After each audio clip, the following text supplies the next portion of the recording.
From the 1011 Now streaming studio, this is 1011's Morning Pulse. Sponsored by Murray Roofing. Good morning, this is Craig Allison with your Morning Pulse for Tuesday, July 8th. Our first story this morning, coming in just this morning, Dan Osborn, the independent who ran against Deb Fischer in the 2024 general election, is planning to make an announcement this morning for a run for Senate in the 2026 midterm election.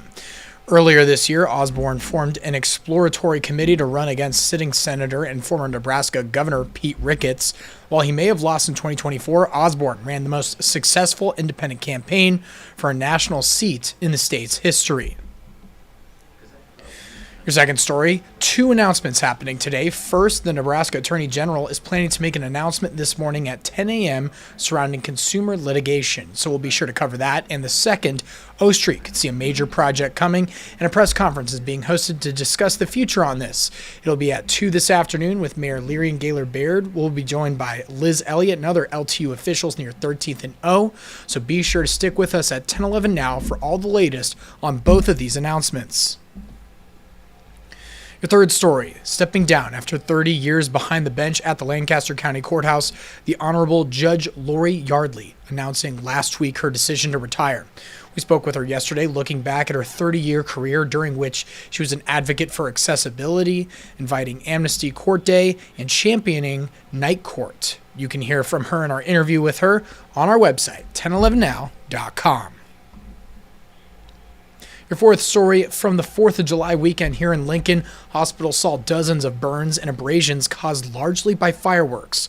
Over at Bryan Health, officials tell us they saw 15 patients on July 3rd and 4th with firework-related injuries, about on par with what they typically get each year, but at CHI St. Elizabeth's dedicated burn center, the only one in Nebraska, a total of 35 outpatient visits are scheduled as of yesterday, with one inpatient admission to the burn unit.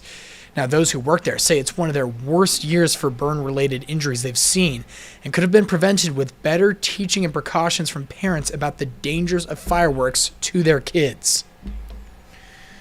And wrapping things up with your final story, in the wake of deadly flooding claiming more than 100 lives in central Texas, you may want to donate some money to help out.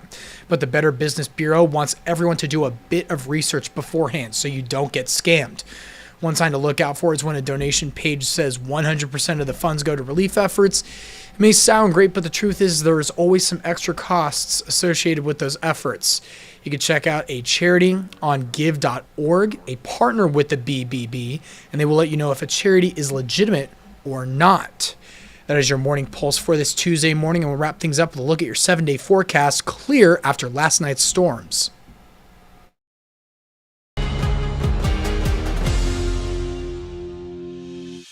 You've been listening to 1011's Morning Pulse. Watch, listen, stream on the 1011 Now app, on YouTube, or wherever you get your podcasts. Sponsored by Murray Roofing.